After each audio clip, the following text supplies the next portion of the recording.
اگر ہم ہزارہ کی پہاڑیوں اور وادیوں کا سفر کریں تو ہر گھاٹی اور ہر چشمہ ایک ہی داستان دہراتا ہے، تنولی قوم کی بہادری اور ان کے اصل و نسب کی کہانی۔ یہ قوم ہمیشہ سے اپنی شناخت اور اپنی غیرت پر فخر کرتی آئی ہے، لیکن سوال یہ ہے کہ تنولی قوم کا اصل ماخذ کہاں ہے؟ وہ کون سے حالات تھے جنہوں نے اس قبیلے کو تشکیل دیا اور پھر تاریخ کے اوراق پر ایک الگ پہچان بنائی؟ بہت سے مورخین اس بات پر متفق ہیں کہ تنولی قوم دراصل ٹینی قبیلے سے نکلی ایک شاخ ہے۔ تنی قبیلہ پشتونوں کے بڑے اور معروف قبائل میں شامل تھا جو افغانستان کے مختلف علاقوں میں آباد تھا۔ جب پشتون قبائل مختلف وجوہات کی بنا پر تقسیم ہونے لگے تو تنی قبیلے کی ایک شاخ الگ ہے کر ہزارہ کی طرف ہجرت کر آئی۔ وقت کے ساتھ تنی سے تنولی کی پہچان بنی۔ یہ پہچان محض ایک نام نہیں تھی بلکہ ان کے آزاد مزاج اور جنگجو فطرت کی عکاسی بھی کرتی تھی۔ افغانستان کی وادیوں سے ہزارہ کی سرسبز وادیاں ان کے لیے پرکشش تھیں۔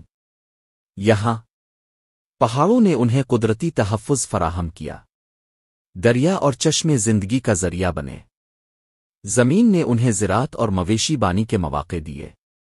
یہ سب عوامل ایک جنگجو قبیلے کے لیے مثالی تھے۔ چنانچہ تنولی لوگ یہاں آباد ہو گئے اور وقت کے ساتھ ہزارہ کی شناخت کا ایک لازمی حصہ بن گئے۔ تنولی قوم کی تاریخ کا سب سے نمایاں پہلو ان کی آزادی پسندی ہے۔ یہ قوم کبھی کسی طاقت حکومت کے آگے زیادہ دیر تک نہیں جھکی، چاہے وہ مغل سلطنت ہو، سکھ راج ہو یا انگریزوں کا اقتدار۔ تنولی قوم نے ہمیشہ اپنی غیرت اور خودداری کو مقدم رکھا۔ ان کے ہاں ایک مشہور کہاوت ہے، ہم سر دے سکتے ہیں مگر اپنی آزادی اور غیرت پر سمجھوتا نہیں کر سکتے۔ یہی جذبہ ان کی اصل شناخت بنا۔ تنولی قوم کا تعلق صرف ایک علاقے یا ایک زبان تک محدود نہیں رہا۔ نسلنا ان کا رشتہ پشتونوں سے جڑتا ہے۔ زبان کے اعتبار سے وہ ہند کو اور پشتو دونوں بولتے ہیں۔ تہذیبی طور پر ان پر وسطی ایشیائی اور مقامی ہزارہ کلچر دونوں کا اثر ہے۔ یہی وجہ ہے کہ آج بھی تنولی لوگ ایک کثیر الثقافتی ورثے کے امین سمجھے جاتے ہیں۔ مورخین کے درمیان تنولی قوم کی اصل پر کچھ اختلاف بھی پایا جاتا ہے۔ پشتون نژاد رائے، زیادہ تر مورخین انہیں پشتون تنی قبیلے کی شاخ مانتے ہیں۔ مقامی نژاد رائے، کچھ لوگ کہتے ہیں کہ یہ لوگ ہزارہ کے پرانے باشندوں سے تعلق رکھتے ہیں اور بعد میں پشتونوں کے ساتھ مل گئے۔ مخلوط نژاد رائے، کچھ محققین کے مطابق تنولی قوم مختلف نسلوں کا امتزاج ہے مگر ان کی اصل پہچان جنگجو پشتون روایت سے جڑی ہے۔ ہزارہ کی وادیوں میں بسنے کے بعد تنولی قوم نے اپنی زمینوں پر قبضہ جمایا، ایک مضبوط قبیلئی ڈھانچہ تشکیل دیا، اپنی چھوٹی ریاستیں اور حکمرانی کے نظام قائم کیے۔ یہ سب کچھ انہیں دوسرے قبائل سے ممتاز کرتا تھا۔ تنولی قوم کا اصل و نسب محض ایک تاریخی سوال نہیں بلکہ ایک زندہ حقیقت ہے۔ یہ قوم افغانستان کی وادیوں سے نکل کر ہزارہ کی پہاڑیوں میں آباد ہوئی مگر جہاں بھی گئی اپنی شناخت کو ساتھ لے گئی۔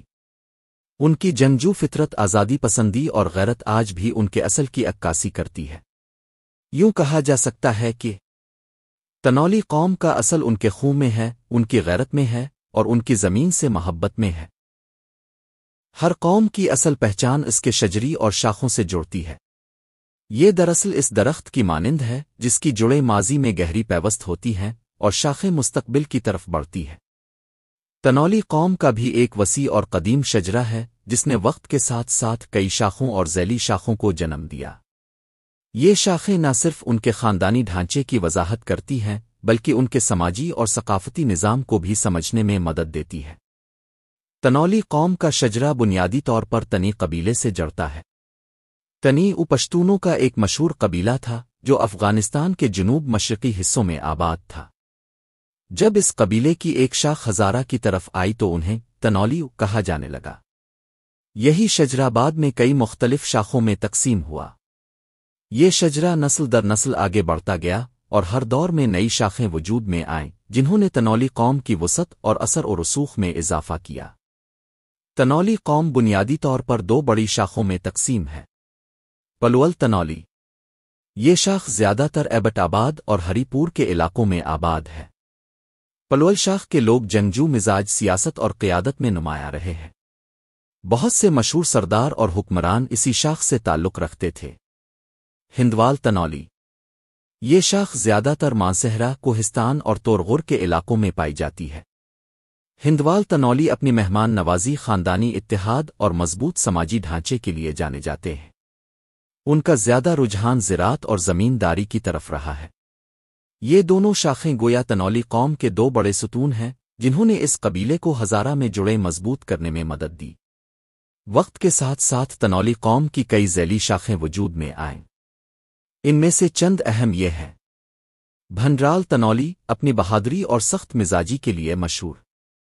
دھریال تنولی زیادہ تر کوہستانی علاقوں میں آباد، محنت کش اور محققانہ فطرت کے حامل۔ صالح خیل تنولی مہمان نوازی اور سخاوت میں اپنی مثال اب۔ بصرت خیل تنولی زیادہ تر درہ بند اور شیر گڑھ کے اطراف میں۔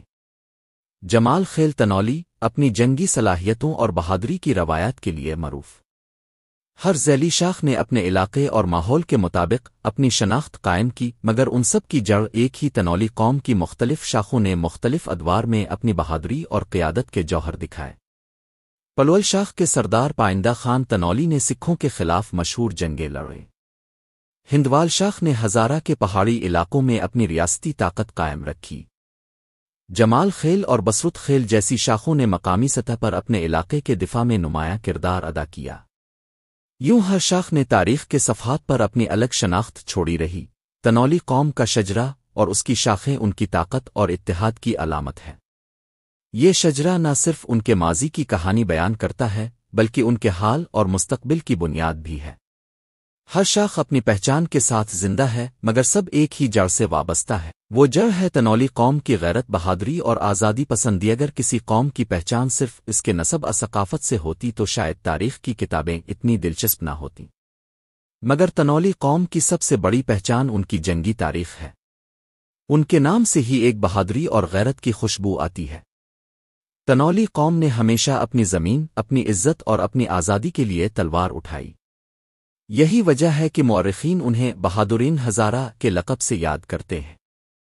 تنولی قوم جب افغانستان سے ہزارہ کے پہاڑی علاقوں میں آئی تو ان کا سامنا مختلف مقامی قبائل اور حکمرانوں سے ہوا۔ مغل بادشاہت کے زمانے میں تنولی قوم ایک خود مختار مزاج رکھتی تھی۔ اکبر اور جہانگیر کے زمانے میں مغل افواج نے کئی بار ہزارہ پر قبضہ کرنے کی کوشش کی۔ تنولی قوم نے پہاڑی قلعہ بندیوں اور گوریلا جنگی حکمت عملی سے مغلوں کو مزہ چکھایا۔ کئی معاہدے بھی ہوئے لیکن تنولی کبھی مکمل طور پر مغل سلطنت کے ماتحت نہیں ہوئے۔ یہ وہ وقت تھا جب تنولی قوم نے پہلی بار اپنے علاقے میں ایک چھوٹی ریاست جیسا نظام قائم 19ویں صدی میں جب رنجیت سنگھ کی قیادت میں سکھ سلطنت عروج پر تھی تو ہزارہ بھی ان کے نشانے پر آیا۔ سکھ افواج نے جب ہزارہ کی طرف بڑھنے کی کوشش کی تو تنولی قوم نے ان کے خلاف شدید مزاحمت کی۔ مشہور سردار پائندہ خان تنولی نے اپنی شجاعت اور حکمت عملی سے سکھ لشکروں کو کئی بار پسپا کیا۔ کہا جاتا ہے کہ پائندہ خان نے ایک جنگ میں دشمن کو پہاڑوں میں گھیر کر ایسی شکست دی کہ سکھ سالوں تک دوبارہ اس طرف نہ آئے۔ یہ مزاحمت صرف جنگی کامیابی نہیں تھی بلکہ ایک پیغام بھی تھا۔ تنولی قوم غلامی قبول نہیں کرتی۔ سردار پائندہ خان کے بعد ان کے بیٹے سردار نواز خان اور پھر جہانداد خان تنولی نے ریاست امب کی بنیاد ڈالی۔ یہ ریاست آج کے ضلع ہری پور اور مانسہرہ کے کئی علاقوں پر مشتمل تھی۔ ریاست امب نے نہ صرف تنولی قوم کو ایک سیاسی شناخت دی بلکہ ان کے جنگی کارناموں کو بھی دوام بخشا۔ اس ریاست کا مرکز شیر گڑھ قلعہ اور درہ بند تھا جو دفاعی لحاظ سے ناقابل تسخیر سمجھے جاتے تھے۔ اس ریاست کے حکمران ہمیشہ جنگی تیاری میں رہتے اور اپنے قبیلے کو ہر وقت دفاع کے لیے تیار رکھتے۔ جب برطانوی حکومت بصغیر پر قابض ہوئی تو ہزارہ کے پہاڑ بھی ان کی نظر میں آئے۔ 1840 کی دہائی میں انگریز افواج نے تنولی علاقے میں قدم رکھا۔ تنولی قوم نے شروع میں ان کے خلاف بھی لڑائی کی اور کئی بار انگریز فوج کو مشکلات کا سامنا کرنا پڑا، مگر بعد میں انگریزوں اور ریاست امب کے درمیان ایک معاہدہ ہوا جس کے تحت ریاست امب نے اپنی خود مختاری برقرار رکھی جبکہ برطانوی حکومت کے ساتھ تعلقات قائم کیے۔ یہ حکمت عملی تنولی قوم کی سیاسی بصیرت اور جنگی ذہانت کی عکاس ہے۔ تنولی قوم کی جنگی تاریخ میں کئی ایسے واقعات ہیں جو آج بھی ان کے لیے فخر کا باعث ہے۔ شیر تنوال کی جنگ ایک مشہور جنگ میں تنولی جوان نے تنہا دشمن کے 10 سپاہیوں کو شکست دی۔ لوگ اسے ایک شیر تنوال او کے لقب سے یاد کرنے لگے۔ عورتوں کی بہادری۔ ایک جھڑپ میں جب مرد محاذ پر لڑ رہے تھے تو گاؤں کی عورتوں نے بھی ڈنڈے اور پتھر اٹھا کر دشمن پر حملہ کیا۔ اس واقعے کو دشمن جنرل نے یوں بیان کیا: اگر ایسی عورتیں ہماری فوج میں ہوتیں تو ہم دنیا فتح کر لیتے۔ قلعہ شیر گڑھ کا دفاع۔ سکھ اور انگریز دونوں نے کئی بار قلعہ شیر گڑھ پر قبضہ کرنے کی کوشش کی مگر تنولی جوانوں نے اسے ناقابل تسخیر بنا دیا۔ تنولی قوم کی جنگی تاریخ اس بات کا ثبوت ہے کہ یہ قوم صرف پہاڑوں کی وادیوں میں بسنے والا ایک قبیلہ نہیں بلکہ ایک ایسی طاقت ہے جس نے ہر دور میں اپنی آزادی اور غیرت کے لیے جنگ لڑی۔ ان کی تلوار نے دشمنوں کو پسپا کیا، ان کی غیرت نے غلامی کو مسترد کیا اور ان کے حوصلے نے تاریخ کے صفحات کو روشن کر دیا۔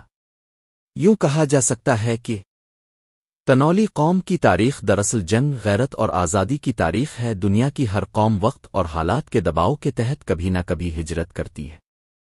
کوئی بہتر زندگی کی تلاش میں نکلتی ہے، کوئی جنگوں سے بچنے کے لیے اور کوئی اپنی شناخت کو بچانے کے لیے۔ تنولی قوم کی تاریخ میں بھی ہجرتوں کا ایک لمبا سلسلہ